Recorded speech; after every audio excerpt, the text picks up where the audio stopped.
Hello and welcome to this special edition of Talk Time.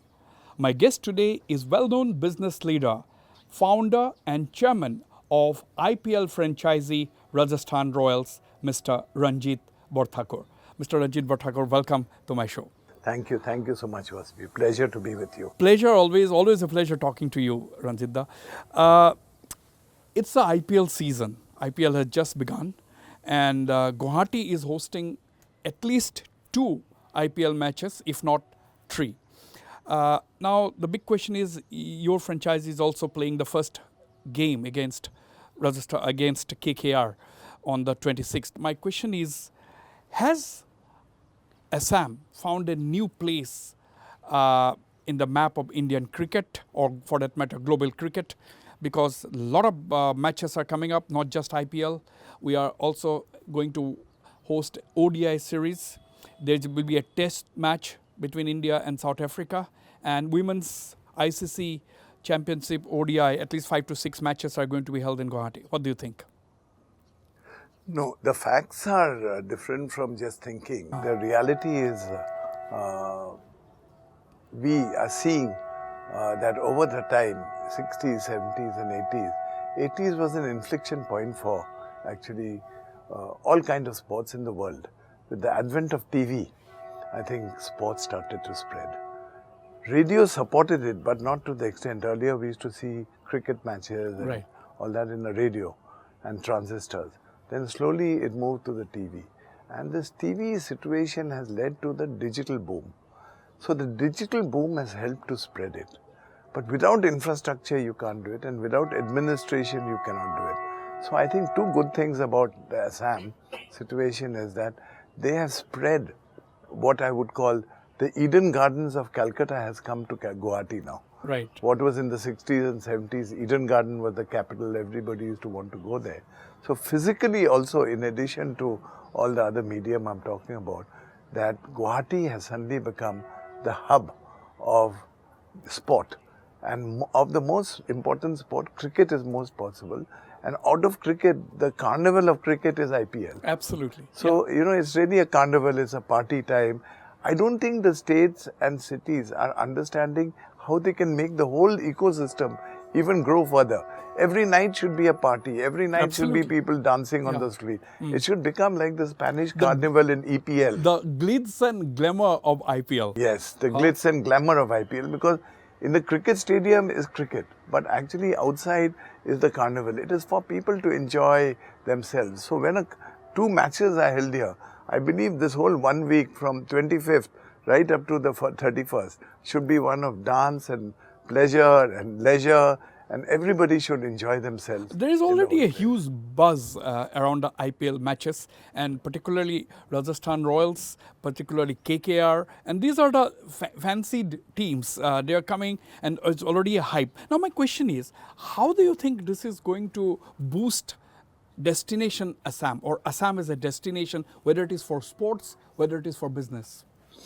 I think there are 2 different things. One is, when you have sports and you create a sports ecosystem, it is quite natural that people look for safety, organization, good security, good connectivity, and absolutely rightly said, security. If you have security, connectivity, safety, and you have good administration, the sports will start. Along with that, automatically people come. See that 30,000, 35,000 people that come to the stadium. But think of how many cars, think of how many Ubers, think of how many auto rickshaws, think of how many restaurants, think of how many thelawalas, think of 5-star hotels. Everybody is actually part of it. So the entire ecosystem has a multiple. Suppose the stadium has a ticket value of 5 to 10 crores. The entire multiplier of this, I think, is at least 3 to 4 times. So therefore the multiplier is that in money, but in terms of just emotional connect, it connects you to the world. That means the world is seeing Guwahati and Guwahati is seeing the world. A, through players, B, through opposition, and 3, through TV. Right. So I think it's a connectivity of the world. So with that connectivity and sport, then automatically it becomes easier for business, because people know where Guwahati is. If Guwahati was not as known, then with the sports and 800 million people watching Guwahati, match hoye ase. So then automatically Yeah. people will be attracted to Absolutely, Guwahati. absolutely. You see, the Northeast has always been the country's sporting powerhouse. Whether it is the pugilists, whether it is boxing, whether it is hockey, whether it is football, but not so much cricket as such. Okay, your team now, we have Rian Parag, who is captaining at least for the first 3 matches. But on the whole, how is it going to impact Northeast sports in the whole region as such? Because you give so many players to the national team, yet there is not much of infrastructure. I'm not talking about cricket now, I'm talking about the other sporting arenas. Now let me break it up. One is, let me talk about Northeast as an ecosystem for sporting in general and supplying the mainstream. Yeah. Second is, let us talk about cricket and Assam and Guwahati. Third is, let us talk about franchisee cricket and Right. what it has done. So, the 3 parts. The first part, it is very interesting, is that you talk about it. The sporting ecosystem has never been organized because the entire way that the sports was recognized in India, the ecosystem was around main cities or Punjab or Rajasthan or Kerala or Tamil Nadu. So you'll see the P.T. Ushas of the world, you'll see Milkha Singhs of the world.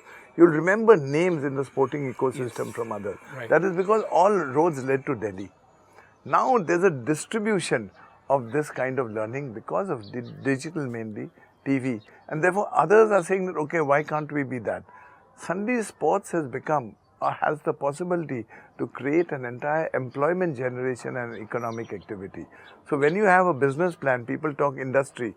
Now actually sports can feature as an industry, if you want to describe it, Right. and actually have sporting arenas, sporting fields, sporting people employed, teachers, umpires. The entire ecosystem can create employment. So teaching sport is important. So the first question is therefore, the entire sporting system for scouting, we need to go here. In terms of cricket, we believe in team spirit. Cricket is a team sport. Absolutely. Of course, a captain matters. It is Yeah. like a country, a captain matters, a state, a captain matters.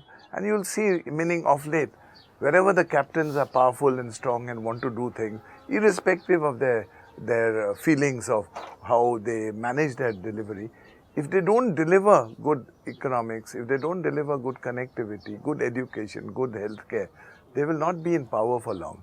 If they deliver that, they will be able to do it. So sporting is one of those things. If they don't deliver sport, they will not be able to actually last in power. Secondly, in terms of cricket, it will take time. Cricket is not part, you rightly said, is not part of the ecosystem of the Northeast. Our main sport actually is football. Absolutely. So if you really look at it, football is easy, less money, less style. It is a game, but that also we have not nurtured enough. But I believe we are nurturing it now. Finally. You have been the founder and chairman of the Rajasthan Royals. Does it ever cross your mind that Assam, or for that matter, Assam should take the lead and there can be a cricket franchisee from Assam, something like Assam Rhinos, or what a good name it is? You had told me this many years ago in one of our first interviews Yes. of IPL, talking about Rhino Chargers, if I remember. Rhino Chargers. That is the name Yeah. you gave. Yeah. You mean, it's the ecosystem. Assam has roughly, Northeast has 55 to 60 million people. Assam has 35 to 40 million people. The kind of people that will afford a group, 7,000 crores, which was the bid that Goenka got for his team, 8th, 9th team and 10th team. Yeah. 7,000 crores. There are very few industrialists who can actually afford it. If it is in the private sector. Can people gather and do it? Yes. But the game here is eyeballs. If you look at it, the media is talking 800 million people. 60 million people of Northeast will all not watch it. Now, so 20, 30 million. 20, 30 million based on a media buyback will not be able to fund and sponsor the team directly. No. But overall, it will be. Right. Now I'm linking up with something else. You see, there also you have played a key role. Now, you see, the Tatas have come and opened shop in Assam, set up a 27,000 crore semiconductor plant, and they are going to manufacture chips which are going to be purchased by global entities like Tesla, for example. Now, Assam is already known in the global semiconductor world, global world of computing because of the Tata's decision to set up this plant in 𝗥𝗷𝗀𝗀𝗏. Now, my question is, why is it that a businessman from Assam or from the northeast should own a cricket franchise in Assam? It could be anybody from outside who can come and own a cricket team from Assam and make it their home ground. I answered that question. Two is, local Assamese people to bid for the team is not required. See, we are not Rajasthanis. So now we have become Rajasthanis. Yes. So we have bid. Yes. It's a consortium That's what from I'm saying. all over. You're saying the right point. The question is, somebody has to be interested in the kind of people that they will be able to deliver. Rajasthan is a tourism state globally, and its whole economic delivery is from tourism. Assam is not as yet any of those things that we want for people to come. Is it possible in the next few years? Yes. I'm sure it will be possible.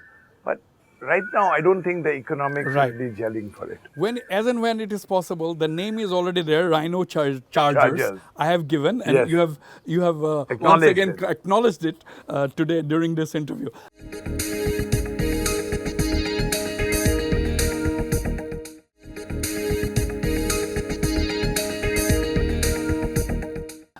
Now let's talk about cricket, and from cricket let's talk about business and link up the two if possible.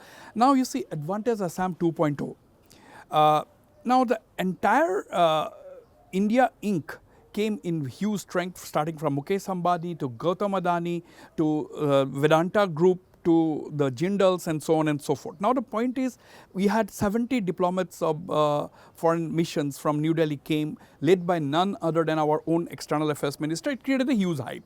Now MOUs for investment worth 5 lakh crore rupees have been signed. Now a lot of people are saying that, okay fine, 5 lakh crores have been signed. Even if you are very cynical, let us say that even if 30 or 40% of those MOUs are implemented on the ground, Assam is going to see a sea change as far as its economic profile is concerned. How do you look at this trend? No, I think if you break it up, people who don't understand are talking about it based on other MOUs that are sound in other states. Yeah. The reality is that if you look at it, 50% of the MOUs is Government of India. 1 is a fertilizer plant, 2 is on roads, 3 is on power. So I'm saying, if you look at it, over 200,000 is from there. Tatas, basically they're low profile, so therefore their name does not come to use. But Ambani, Adani, Jindal, their names come, all important. But everything was started by the Tatas. Yes. So they kick-started the whole process. Had Tatas not come, none of them would have come. I agree. So they are creating the ecosystem for this. You have interviewed Mr. Tata, one of the first people and only people from Assam who led the interview and conversation with Mr. Tata when he first came. Yes. And that was the first actually, minus 1.0 started then. He said a hotel. He said Tata Institute of Social Sciences and Triple IT. And that actually came. So that actually came. The investment of Tata's in semiconductor is roughly $3.5 billion. When people talk about conversion, I'm just making it facetious a bit, but actually with the dollar rate today, it is over 32,000 crores. So it's not 27,000 crores that people are talking about. It is a dollar investment of $3.5 billion. Mr. Chandrasekharan has committed another $3.5 billion. Yes, another 30,000 crore. Another 30,000 crores. Plus he said he will employ another 36,000 people. Look at the ecosystem that they are creating. The entire 𝗥𝗷𝗀𝗀𝗏 place, we are thinking of creating a city for Japanese people, or thinking of creating for Singapore. It is not as yet public, but we are thinking government has decided to name it after Mr. Ratan Tata. It will be for the first time, after Jamshedpur, no other place in India has got the name of Tata except this Ratan Tata Electronic City. Yes. I have been privileged to be part of this because this journey of Assam started in 1947. People here are beneficiaries, like a house. You know, I'm saying many people have built a small hotel, Paradise Hotel in Sibsagar. Yes. But now, since then, 5-star hotels have come up all over. That means we are beneficiaries in the current state of administration. With people who are more dynamic will do more, people who are less dynamic will do less. But everybody will get the benefit of setting it up. I believe our current Chief Minister has been able to take advantage of this goodwill that Assam has had over the years, starting from the tea industry, oil industry, with very little other challenge. And therefore, it is very important to understand that Tatas have brought this government investment plus the Tata investment already 300 lakh crores.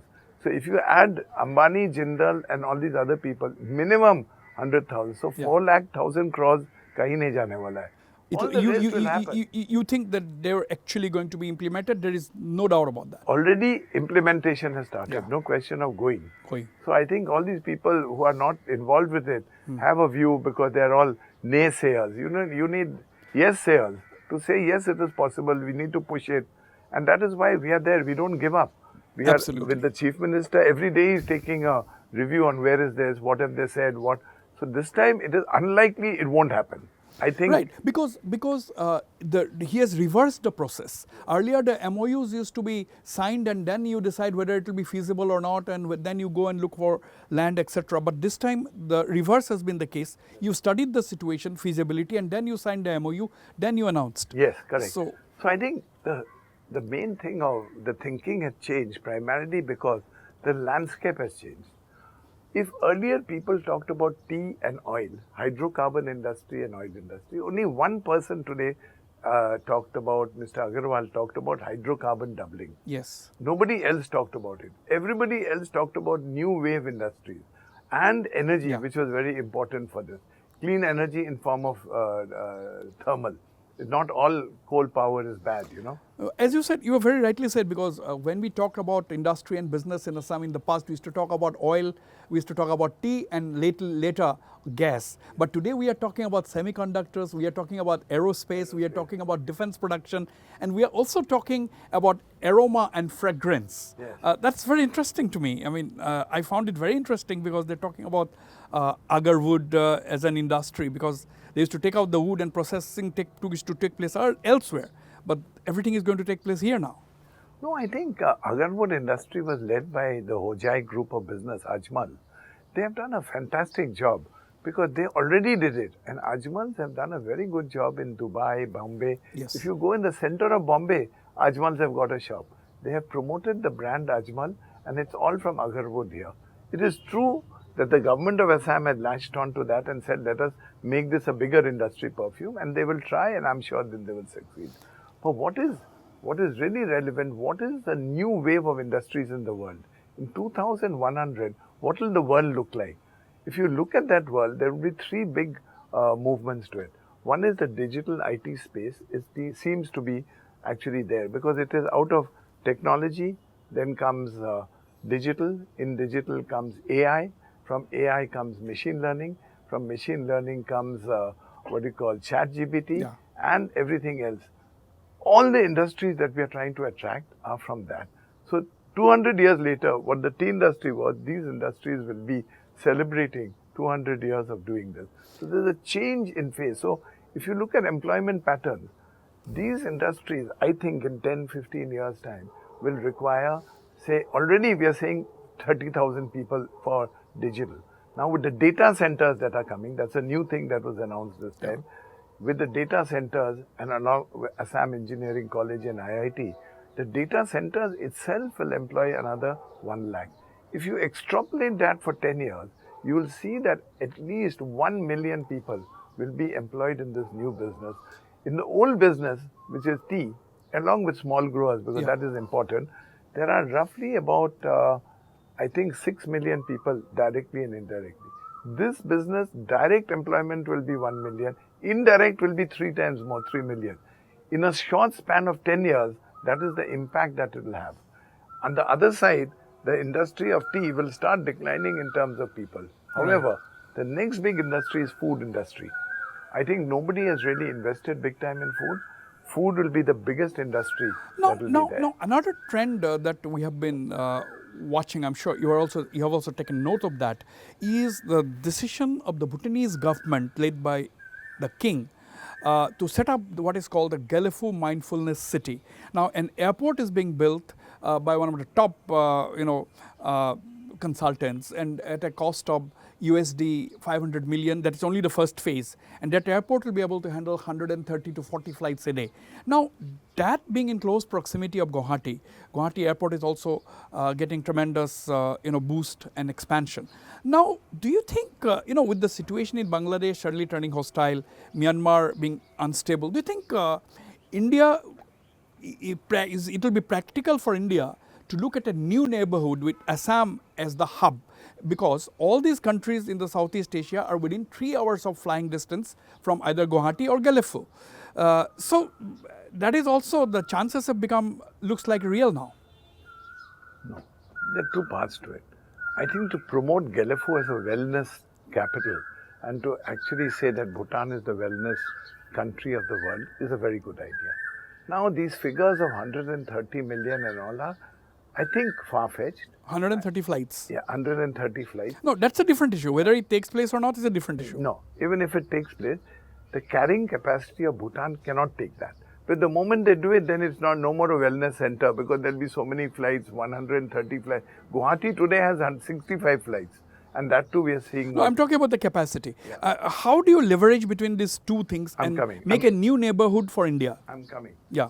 I'm just saying that therefore, if you take this idea of saying 130 flights, it'll be so big, 500 million for that airport, I think we will be not very happy after some time, because the carrying capacity of that place is not there. You need hotel infrastructure, you need people, not just in the city, but all over Bongaigaon and everything around it. Yeah, true. I take your point. But the point is, that will not cater to the only people in Bhutan, because these two airports, Guwahati and Bhutan, will work in tandem, and it is basically aimed at the entire neighborhood, that is northeast Bhutan. Now, my question was whether India, is it practical for India to look at a new neighborhood? That is the indication we are getting, because Bangladesh is suddenly become unreliable and the situation in Myanmar is absolutely unstable. Therefore, India still can do trade and business and tourism and whatnot with other neighbors, like whether it is Singapore, whether it is Thailand, whether it is Laos, Cambodia, Malaysia, and so on and so forth, because all these airports are within 3 hours flying distance from here. No. So I was coming to that, I was building up. Therefore, if you really look at it, the inflow of passengers will, will fly, very few people will fly from Bangladesh or Myanmar to come to Bhutan. There are very few. The actual flights are for Singapore, for other countries, for the rest of India, and for other, neighboring countries from overseas. Yes. So it is not necessarily from neighborhood. If you look at it, the Balinese transportation, if you look at the transportation of Singapore, very few people only come from neighborhood. It comes from all over the place. So I think that is not a problem. The issue is, how will India benefit and how will Assam benefit and how will we leverage this whole thing? But that is on the tourism ecosystem. We have to do it. And that is all from transportation to hotel to people to supplying people. So I think that is there. But I do believe that Bangladesh and Myanmar, on another socio-political note, it will settle down. Now, whether it takes 10 years or 20 years, I don't know. But the reality is, it is in their only interest to settle down. It's going through a turmoil. It has gone through in the past, and it will go through in the future. Hopefully, much less. So I think that will settle down. You think it will settle down? Of course. You say another thing, question that I'd like to ask you is this, again coming back to a little bit to cricket. Now, do you think cricket can be a catalyst as far as Assam as a destination, whether it is for sports, whether it is for investment? I think for sport, I think definitely so. And I think the investment that has been put up in the stadium is also good. What I think people must understand, that when you put up a stadium at 500 crores, is it utilized the whole year? Firstly, there's rain. So therefore, what do you do against rain? Secondly, it's a very big investment to get a return on. Therefore, unless we go into entertainment tourism in a very big way, I think just by cricket or football or sport, it won't. Now the point is, this stadium, after 2 days of IPL, what will they do? Will they do something which will fill up the stadium as much? No, they'll have a 𝗥𝗷𝘀 show, they'll have another show. It's great. If you don't have a calendar for the whole year, you will not be able to. So what is your suggestion? What is your prescription for that? My prescription is very simple. We have to do entertainment tourism. We have to do much more of groups. Meaning it is not that people go to Shillong. People can come to No, Guwahati. I'm talking about the stadium. I'm saying the stadium will be entertainment tourism. That stadium should be allowed to be used for all kinds of functions, to see that all modern instruments are put on the ground so that the ground doesn't get spoiled and people can come and perform. So you'll have 30,000 people capacity to watch all music, like A.R. Rahman, full sellout. Yeah. I'm saying so. The Even point is, Arijit Singh was a even full Arijit sellout. Singh. So if you don't have items like that, it won't. Next is, you should have the biggest football tournament. We should call Justin Bieber now. Justin Bieber. I agree. We should call Justin Bieber. Yeah, absolutely. Taylor Swift. Taylor Swift. So there is no reason why we can't have that. And all the Indian people, you know, who are Indian classical music, this, that. So we should make Assam into a hub. But all cricket stadiums should have this formula all over. And I think that is what is going to happen. Otherwise, you cannot return this infrastructure. Are we creating the infrastructure for cricket? Yes.